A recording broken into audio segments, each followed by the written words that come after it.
restauration. Comme il a dit, le temps, on a juste peut-être 15 ou 20 minutes pour nous entretenir, donc ce n'est pas une prédication habituelle, c'est le point d'enseignement. C'est juste que nous voulons nous encourager. Si j'ai été durement éprouvé dans la semaine, et si je voulais regarder aux circonstances, peut-être que j'aurais alarmé le pasteur pour qu'on puisse mettre une autre personne. Alléluia. J'ai fait 3 jours à la maison et hier on est venu, on a intercédé et quand je suis parti à la maison, ma voix avait une plaie dans ma gorge suite à l'émotion. On me lève la voix et comme je ne me sentais pas très bien, et par la grâce de Dieu ce matin, voilà, cette douleur-là est en train de partir. Alléluia. J'ai été complètement enrhumé toute la nuit, ça n'a pas été facile. Mais, comme Paul le dit, c'est quand je suis faible que je suis fort. Alléluia. Et ce matin, je pense que par la grâce de Dieu, nous allons pouvoir nous donner conseil. Je dis nous, parce que celui qui donne le conseil doit comprendre que lui-même, il est récepteur de ce conseil qu'il donne. Alléluia. Donc si je vous parle, c'est à moi-même que je me parle premièrement. Alors, ce dimanche, vous savez, c'est un dimanche dédié à l'évangélisation de vos sorties. Et loin de moi de donner un sujet ou un thème en tant que tel juste, comme pour donner une orientation.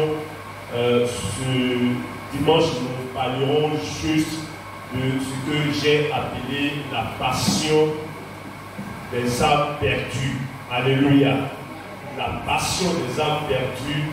Et moi qui suis devant vous ce matin, je suis le fruit de cette passion. Alléluia.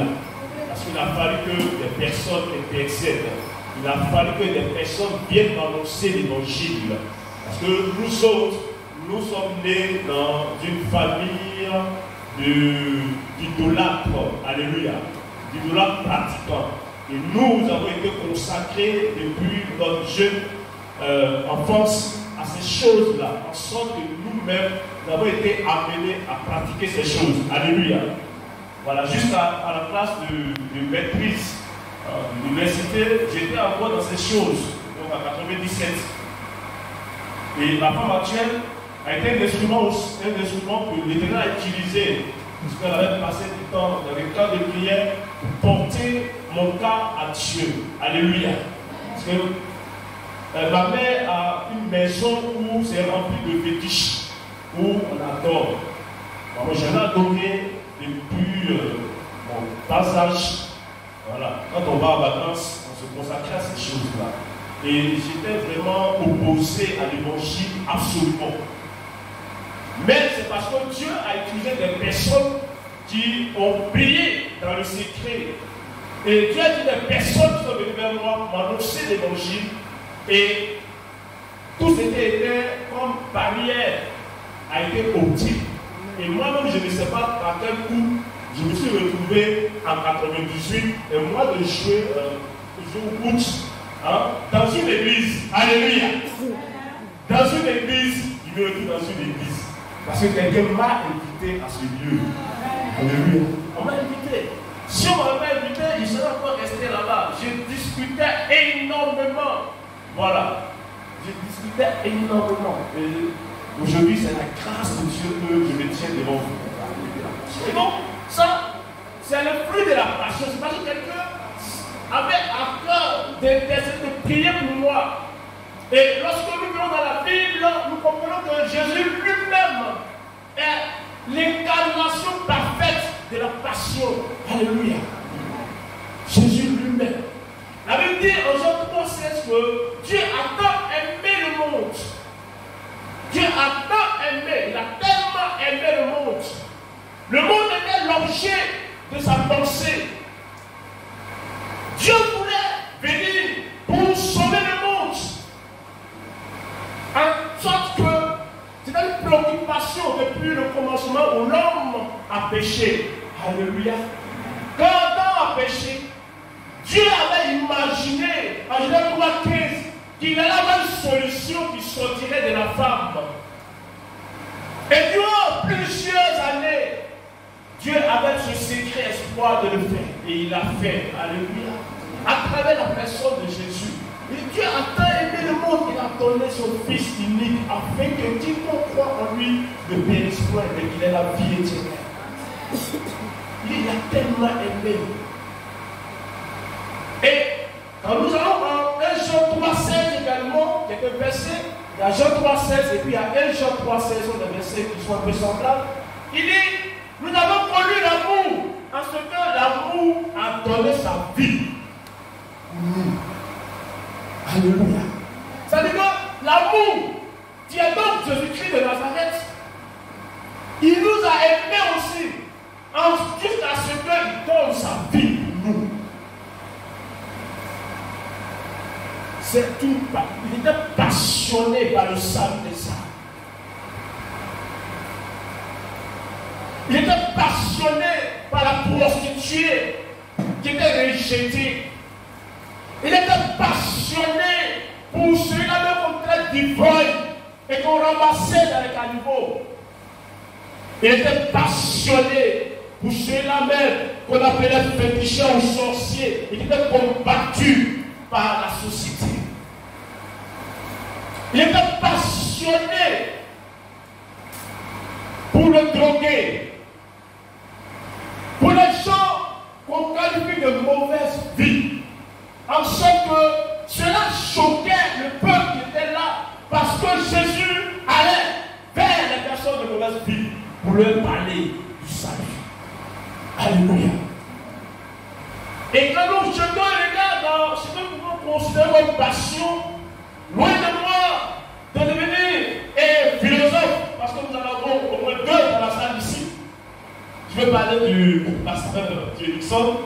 Et nous avons aussi le frère Bouti qui sont vraiment des personnes très calées. Nous n'allons pas aller dans la compréhension de ces thèmes-là sur l'aspect purement philosophique. Mais nous voulons juste approfondir ce thème-là parce que sans passion, rien de grand ne peut se construire dans ce monde. Alléluia. Et là, tout ce que vous voyez là, c'est l'objet de la passion. Parce que quelqu'un, avec ça, ça enveloppait son esprit. Parce que les gens avaient peur. Et cela était une préoccupation constante pour eux. Que ces choses que nous voyons sont arrivées. Alléluia. Rien de grand ne peut se construire sans passion. Et si nous comprenons les gars, nous voyons la passion selon, je crois que c'est le philosophe Valéran, ce philosophe, il dit, une passion c'est défini comme une forte attirance pour une activité, un objet ou une personne que l'on aime, que l'on trouve important et dans laquelle on investit beaucoup de temps et d'énergie. Alléluia. On dit que c'est une forte attirance pour une activité, pour une personne qu'on aime. Alléluia. Qu'on aime. Et donc, dans lequel on va investir quoi? Beaucoup de temps. On va investir quoi encore? Beaucoup d'énergie. On va investir quoi encore? De l'argent dessus. Parce que si l'évangile est gratuit, l'évangélisation n'est pas gratuite. Alléluia. Et donc, parce que nous avons la passion pour ces personnes-là, on va investir énormément de temps et de l'énergie. Et ce matin, je voudrais que nous puissions, bien aimés, nous aussi, comme Christ nous l'a démontré, être en mesure de cultiver la passion des âmes, d'avoir du temps pour les âmes perdues, d'avoir de l'énergie pour eux. Lorsqu'on nous appelle à l'évangélisation, nous devons nous rendre disponibles. Alléluia. Parce que si nous n'avons pas les âmes, nous ne sommes pas en mesure alors d'aller vers eux. Tu vois, toi-même tu as été sauvé. Ça veut dire que si vous avez goûté le Seigneur qu'il est bon, tu as goûté, il est bon. Alléluia. Il est bon, non? Mais pourquoi toi je veux manger? Alléluia. Vous avez dit que quelqu'un allait tuer les familles sur la manger. Quand tu tues l'éléphant, tu vas informer le village pour que chacun vienne se servir. Et aujourd'hui, voyez-vous, nous nous contentons simplement de nous réjouir et de rechercher les bénédictions. Bien sûr, c'est important. Mais comprenons que les gens qui sont dans le monde sont en danger perpétuel. J'ai souvent cette image que je donne quand je vais à l'évangélisation. Regardez ceux qui sont de mauvaise vie, que nous rejetons parce qu'ils rejettent. Ces personnes-là, voyez-vous, c'est comme ils sont dans un avion. Et ce qui est sûr et certain, c'est que cet avion va cracher. Alléluia.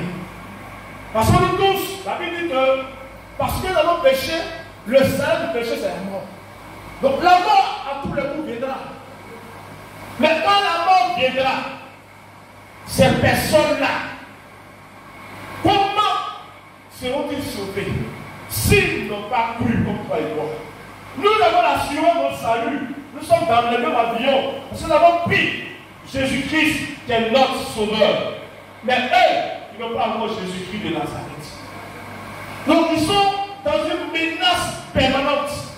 Et ne demandons pas cela constamment dans notre esprit. Vous dites que celui-là même qu'on traite de prostituée, celui-là même qu'on traite d'ivrogne, a besoin d'entendre la parole, d'entendre l'évangile de son salut, d'entendre la parole de Dieu.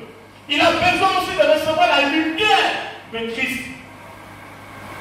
Et Jésus, quand nous jetons les regards dans la parole, c'était le leitmotiv, la mission pour laquelle il est venu sur la terre ici. Lorsque Ponce Pilate l'interrogea à propos de sa royauté, il confirma en Jean 18, 37, il dit, Pilate lui dit, tu es donc roi. Jésus répondit, tu le dis, je suis roi. Je suis né et je suis venu dans le monde pour rendre témoignage à la vérité. Alléluia. Il est né, il est venu dans le monde pour rendre témoignage à la vérité. Pour rendre témoignage au chant de Dieu. Oui, Jésus est venu dans le monde pour rendre témoignage à la vérité de Dieu. Alors cette vérité, si nous allons à Éphésiens 1, versets 13 et 14, la Bible dit, vous aussi, vous avez reçu la parole de vérité. Alléluia. L'évangile de votre salut. Et vous avez cru. Et vous avez été scellés du Saint-Esprit comme gage de votre héritage. Pour la rédemption de ce que Dieu s'est acquis à la gloire du Père. Alléluia. Donc, là-bas, nous voyons que quand Dieu parle de vérité, il parle de l'évangile de notre salut. Et Jésus est venu pour se faire. Et Jésus lui-même nous montre également à travers la parabole perdue, la parabole de la venue perdue, en Luc 15, versets 1 à 7, que nous devons constamment et continuellement aller à la recherche de la brebis perdue. Alléluia. Un berger, il y a 100 brebis. Il y en a 99 dans la bergerie. Cependant, il ne se préoccupe pas de la seule brebis qui manque dans sa bergerie. Alléluia. Bien aimé, nous-mêmes, nous sommes des humains. Est-ce que si nous avons 20 enfants, 100 enfants, et si nous en perdons un seul, nous allons relier ciel et terre pour retrouver cet enfant. Alléluia. C'est la même réalité. Ce qui est physique est aussi spirituel. Alléluia. Donc, bien aimé, ce n'est pas une question de 20 discours. Si nous sommes de Dieu, nous devons copier Christ. Partir, imitez-moi. Comme moi j'imite le Seigneur Jésus. Alléluia. Si nous sommes des chrétiens, un chrétien c'est quelqu'un en Christ, en qui Christ est incarné. Qui est l'émanation de Christ. Alléluia. Ça veut dire que tu vis en tant que juif phénicien, mais dans la réalité spirituelle, la Bible dit que notre corps est le temple du Saint-Esprit. Alléluia. Tout à l'heure, dans le verset Éphésiens 1, 13 que nous avons lu, nous avons compris que nous avons été scellés du Saint-Esprit lorsque nous avons cru. Nous avons été marqués de l'Esprit de Dieu. Et en acte 1, la Bible dit que vous recevez le Saint-Esprit. Donc vous recevez une puissance. Le Saint-Esprit survenant sur vous et vous serez mes témoins. N'est-ce pas? N'est-ce pas?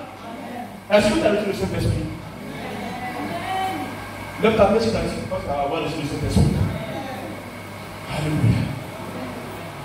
Tu es sûr d'avoir reçu l'Esprit de Dieu? Tu es sûr?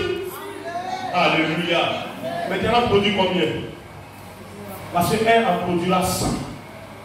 Alléluia. La Bible dit qu'un chemin est sorti pour semer.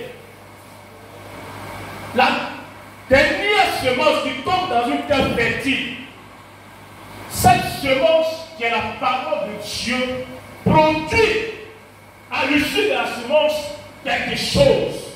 Alléluia. Parce qu'elle est tombée dans une terre fertile. Et la Bible dit, elle a produit ça. Si donc nous avons été tirés du monde pour être plantés dans la terre de Dieu, nous devons naturellement produire en retour. Alléluia. Et si nous ne produisons pas, il faut douter de ce que nous soyons véritablement scellés de l'Esprit de Dieu. Est-ce que notre rédemption est certaine? Parce que s'il y a l'Esprit de Dieu, quand Dieu envoie l'Esprit sur la terre, la mission qu'il donne à l'Esprit, c'est pour que nous puissions témoigner, et pour que l'Esprit nous rappelle les enseignements du Maître, et que nous puissions faire comme le Maître et témoigner. Alléluia. Si nous ne sommes pas en train de faire ces choses, nous ne sommes pas en train de faire ces choses, alors nous sommes en dehors du plan de Dieu. Oui. Paul dit en Galates 2, 15 à 20, je ne vais pas lire, il dit, ce n'est plus moi qui vis, mais c'est Christ qui vit en moi. Alléluia. Il dit, c'est Christ qui vit en moi. Et si Christ vit en toi, que Christ ait la passion de ça. Et à cause de cette passion, la Bible dit qu'il n'a pas regardé son égal à Dieu. Mais il est venu comme un homme, comme un rejeté. Et il parcourait les villes, il parcourait les villages. Il parcourait les amours. Il avait la passion du salut des âmes.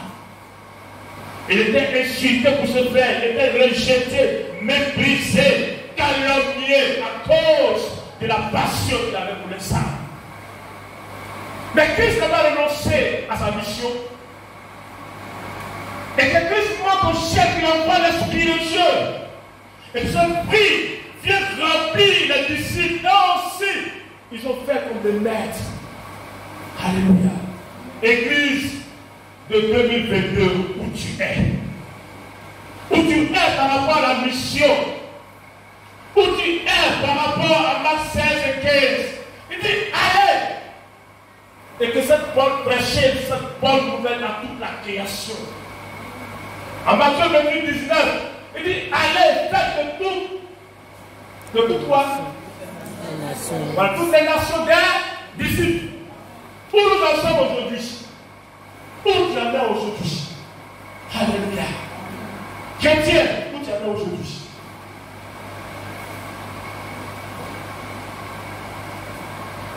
Je veux donc dire que quel que soit le ministère d'appel, quel que soit le don que nous avons, nous devons tous être des gagneurs d'âme, à l'image de Jésus, à l'image des disciples. Et ce matin, je voudrais que nous soyons fortifiés.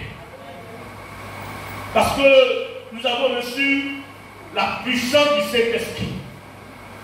Et si nous avons reçu la puissance du Saint-Esprit, alors nous sommes la voix, nous sommes les membres et nous sommes l'amour de Jésus. Nous sommes l'amour de Jésus. Ça veut dire que le Saint-Esprit a répandu l'amour en nous. Alléluia. Si le Saint-Esprit a répandu l'amour en nous, pourquoi nous sommes assis si vraiment nous avons l'amour? Si nous avons l'amour pour les âmes qui se perdent, bien aimés, nous avons écouté, depuis 97, peut-être avant chrétien, j'ai écouté plusieurs témoignages. Et j'ai acheté plusieurs livres de témoignages. J'ai une infinité de livres de témoignages sur les œuvres des ténèbres. C'est une vérité, c'est une réalité spirituelle. Alléluia. Si tu penses qu'après la mort, il n'y a pas quelque chose, tu as menti. En vérité, après la mort, il y a une vie. Scientifiquement, les plans même, l'intelligence humaine arrive aujourd'hui avec des appareils à communiquer avec des esprits. Alléluia. Il y a une émission qu'on appelle Chasse des esprits. Dans les maisons entières. Ceux qui suivent ça sur YouTube, Chasse Discovery, comme ça, ils ont la possibilité de communiquer avec les esprits. Les esprits. Alléluia. C'est une réalité. Et pour terminer, je voudrais, alors, comme le Seigneur lui-même dit en 2 Corinthiens 5, 19, car Dieu était en Christ, réconciliant le monde avec lui-même, en n'imputant point aux hommes leurs offenses. Et il a mis en nous la parole de la réconciliation. Au verset 2, nous faisons donc les fonctions d'ambassadeurs pour Christ, comme si Dieu exhortait par nous. Nous vous en supplions, au nom de Christ, soyez réconciliés. Alléluia. Bien aimés, nous sommes des ambassadeurs. Mais si nous sommes des ambassadeurs, nous ne sommes pas dans le pays dans lequel nous sommes. Alléluia. Parce que si tu es un ambassadeur, on t'envoie dans un pays étranger. Alléluia. Alléluia. On t'envoie dans un pays étranger. Et le pays étranger, c'est là où on partit tout à l'heure pour aller porter la nouvelle de notre nation. Parce que nous sommes des concitoyens des saints. Notre nation, c'est le céleste, c'est les cieux. Et nous sommes des représentants pour que dans le monde des gens de mauvaise vie, nous puissions témoigner de la lumière que nous avons reçue. Nous puissions témoigner de l'évangile de notre salut à ce peuple. C'est pourquoi Jésus nous a sauvés. Alléluia. Et voyez-vous, je peux même dire que nous sommes comme un chauffeur à bord de véhicules de transport public, comme un taxi ou un yango. Parce que le Saint-Esprit habite en nous, et quand il vient en nous, entre nous et puis le Saint-Esprit qui habite en nous, qui va donner la direction où nous devons aller. C'est dit. Alléluia. Bien sûr. Quand je monte dans un taxi, il dit je vais en zone 4. Le chauffeur ne peut pas m'envoyer à Yamsoukro. Si je sens qu'il m'envoie à Yamsoukro, j'ai risque de sauter et sortir parce qu'il est en train de m'envoyer dans un endroit bizarre. Avec un projet bizarre. Mais toi-même tu agis comme un malfaiteur. Alléluia. Parce que le Saint-Esprit dit va annoncer l'évangile. Et toi tu préfères aller faire autre chose. Tu es un bandit. Alléluia. Tu es une bandit. C'est ça la vérité. Tu veux aller envoyer l'Esprit de Dieu dans un endroit? Oui, ça m'a envoyé. Pour terminer encore, je veux dire, quand je lis Luc 15, verset 7. De même, je vous le dis, il n'y aura plus de joie dans le ciel où un seul pécheur qui se répand. Le serviteur Mimi a dit déjà que parce que nous avons l'intention d'aller dans le monde et prêcher la parole, les anges ont dressé les tentes dans les cieux. Parce que les âmes seront sauvées. Alléluia. Amen. La seule chose qui produit de la joie dans les cieux,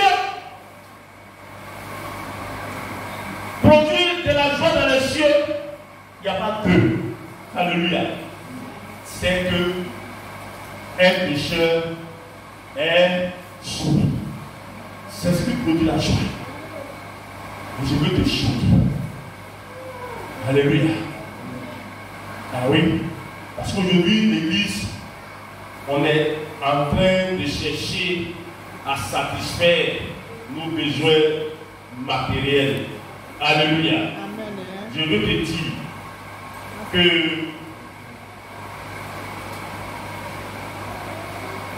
puisque la seule chose qui réjouit Dieu dans les cieux, c'est l'évangélisation, alors il est clair que toi et moi, notre mariage qui réjouit les hommes sur la terre, ne réjouit pas Dieu dans les cieux. Alléluia. Tu as fait un jeûne de 7 jours pour avoir travail, tu vas avoir cette grâce. Mais ça ne réjouit pas les cieux. Tu as fait un jeûne pour chercher mari, mais ça ne réjouit pas les cieux. La seule chose qui réjouit les cieux, c'est quand tu vas te lever et annoncer l'évangile de notre salut à un homme converti, et que cette personne, par l'Esprit de Dieu, sera attirée et qui recevra la parole du salut. Alors, bien aimé, ta prédiction au ciel est grande. Alléluia. Arrêtons-nous d'être dans les choses qui nous perdent inutilement du temps. J'ai fini complètement. Juste terminé pour dire 2 Corinthiens 5, verset 15. Et qu'il est mort pour tous, afin que ceux qui vivent ne vivent plus pour eux-mêmes, mais pour celui qui est mort et ressuscité pour eux. Est-ce que le son est bon? Je le lis. Il dit, et qu'il est mort pour tous. Il est mort pour tous. Les pécheurs, les bons, les mauvais, tout. Afin que ceux qui vivent ne vivent plus pour eux-mêmes, mais pour celui qui est mort et ressuscité pour eux. Alléluia. Nous devons vivre pour Jésus-Christ de Nazareth. Nous devons vivre pour lui et parler de Jésus à tout moment. Ça doit être une passion pour nous. Ça doit nous passionner parce que ce passionné, c'est l'objet de sa passion qui remplit son âme, qui remplit son esprit. Continuellement, quand tu poses une âme, derrière, c'est comment gagner une âme. Alléluia. Maintenant, quand la première jour là, j'ai conduisais un véhicule. Moi, Mimi, il rit.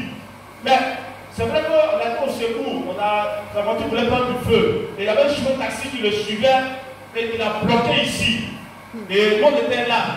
Et c'est nous, on a poussé son véhicule, on enlevait les capots, mais il était coupé complètement. Mais nous, moi et Mimi, on voulait faire tout possible pour avoir son numéro. Mais il est saoulé. On donne son numéro, on essaie de plaquer un peu, quand il veut sa femme, les trucs comme ça. Il dit 3 chiffres et puis il dit qu'il reste. Alléluia. On a gagné jusqu'à 0. Les Mimi sont allés dans le véhicule, ils ont fouillé, ils ont enlevé le coffre, puis ils ont vu les papiers, ils ont fouillé, ils ont vu son numéro. Alléluia. La plupart je l'ai appelé. Et on va faire l'action, on va tout possible. Parce que cet homme-là, c'est une personnalité dans le royaume des cieux, et il va te maintenir là-bas. Alléluia. C'est ça. Alors, ce matin, nous allons terminer. Nous allons partir. Alléluia. Nous allons partir. Et je voudrais vraiment sur ces propos-là nous encourager pour que nous puissions avoir la passion des âmes perdues. Et je voudrais vous rassurer. Quand Jésus envoyait les disciples, il a dit, je vous donne que la paix de Dieu soit avec vous. Parce que les disciples avaient peur. Les disciples avaient la crainte. Ce matin, je prie que la paix de Dieu soit avec vous. Que la paix de Dieu soit dans vos cœurs. Que l'assurance de Dieu soit dans votre cœur. Nous avons déjà intercédé hier pour tous les sujets possibles. On a déjà tout prié pour vous-même, pour les personnes à qui nous allons annoncer l'évangile. Allez-y. Jésus dit en Matthieu 28, là, comme on dit là, que je serai avec vous tous les jours. Quand vous êtes en train d'aller et de prêcher la bonne nouvelle. Alors, bien aimé, jeunesse EPM, allez et prêchez la parole de Dieu. Travaillez de EPM, allez et prêchez la parole de Dieu. Puis, jeunes de EPM, sortez et allez prêcher la parole de Dieu. Sortez, sortez, sortez, allez et prêchez l'évangile du salut. Alléluia. Sortez, sortez, allez. C'est ce que le Seigneur a dit. Mettez cela en pratique. Que Dieu vous bénisse.